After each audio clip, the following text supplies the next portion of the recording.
Hello, Happy New Year.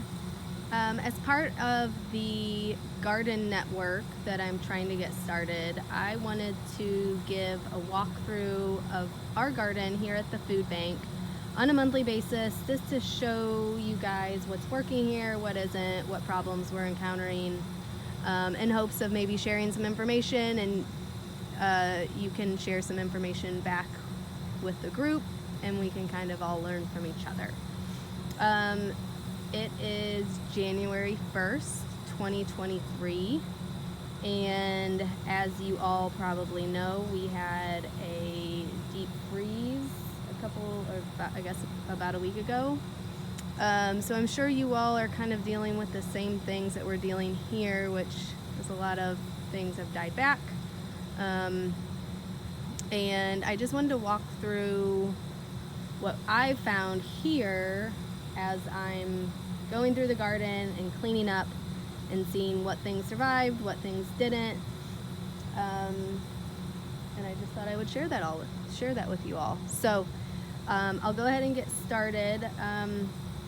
Some things that did surprisingly well, and I guess I should first say, you can see all of the beds have hoops on them. I've taken down the covers. Most of the beds had plastic sheeting over the top, and I did run out and I had a volunteer just put on some fabric over the top, and it was just kind of a trial and error to see if it would help. I really wasn't sure given how low the temperatures got, but I figured it was better than doing nothing.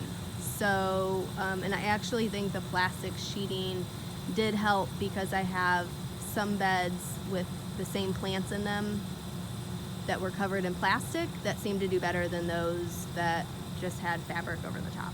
And I'll show you guys that in a minute, but I did want to show you a few things that did pretty well. You can see in this bed there's broccoli down the center, and there's dino kale on this side, and there's dwarf blue, I believe it's called dwarf blue curly kale on this side, and this looks basically untouched.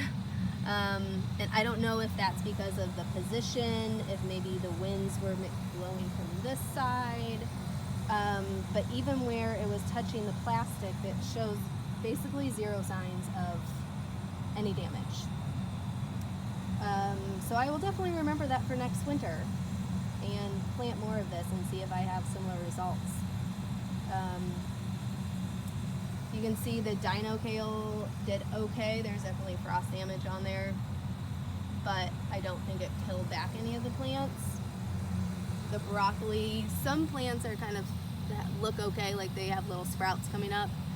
Others, like this one, it looks like it killed it back, although the stem is not smushy, so I'm just leaving it there to see if it starts to sprout again.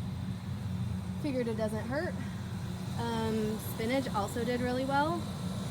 You can see there is some damage, but overall it looks pretty great. These mache, M-A-C-H-E, like little tiny seedlings, seem to do pretty well. It did, I think, damage some sections, but you can see I have it growing all around the perimeter, and they held up pretty well, which this is exactly why I planted them, is because I knew that they were really cold hardy. But they're pretty tiny, so that's surprising. The garlic, I have 2 beds of garlic. I also have a bed of leeks. Those did well.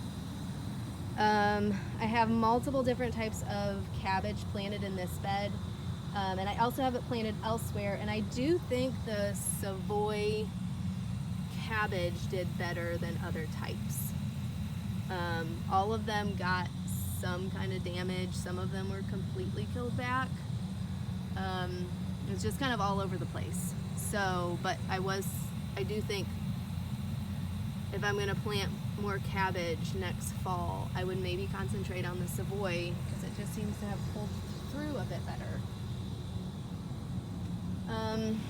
Beet greens were dead, but I still have beets in the ground, which I'm going to harvest this week. those did well. Here's a bed where I had bok choy and winter choy planted in both this bed and this bed. This one was covered with plastic sheeting. This one was just covered with fabric. And you can see there's a pretty big difference. There's quite a few plants that were completely killed back in this bed. Some of them you can see look pretty damaged, but there's a chance they might regrow, or keep growing, I should say, so I left them. But this bed did pretty well when it was covered with plastic sheeting. I mean, some of the plants, it might just be the plants that are on the inside or kind of in the middle, did a bit better, like down here on the end, have a bit more damage. But overall, this bed did a lot better.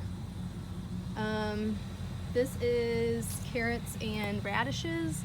You can see the radish greens died back, but the roots are not smushy. And then these little tiny carrot sprouts, there's definitely some damage, but it didn't kill them all the way back.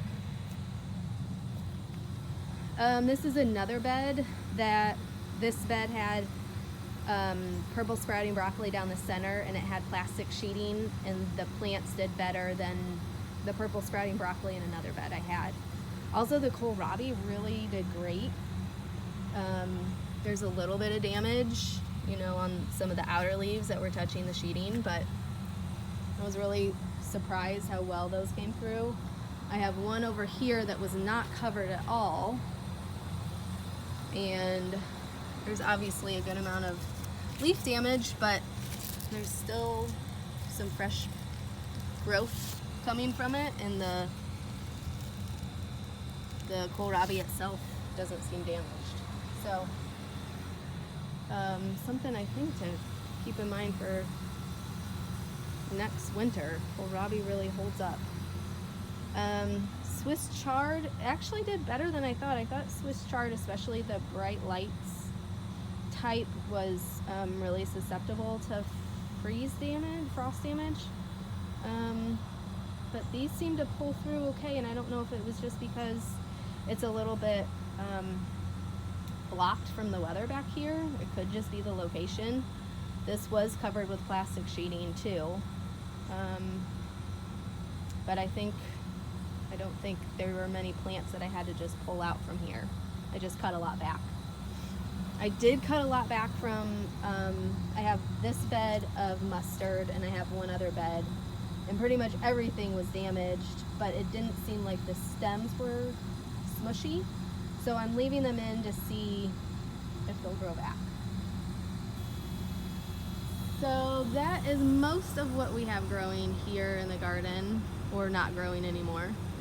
I am gonna leave up some beds that I have that are now just completely empty. I am gonna try covering them with plastic sheeting and resowing some vegetables that germinate well in cold weather, and kind of try to create like a little mini greenhouse over some of the beds, just to see if I can get anything started in them. Otherwise, we'll just wait until the spring and have plenty of room to plant out here. I'm interested to hear how you all did, and if you learned anything from this experience, have any tips and tricks to share with the rest of us. I'm also planning to start my spring seeds in the greenhouse soon. And I'll share with you kind of a little file that I put together of things I'm planning to start and when I'm going to start them. And that's another thing that I'd also love to hear from you on what you're planning to plant in the spring, what you'll direct sow, if you're going to start anything in a greenhouse. So let me know, and I hope everyone is enjoying the first full day of the new year. Hope to talk to y'all soon. Thanks, bye-bye.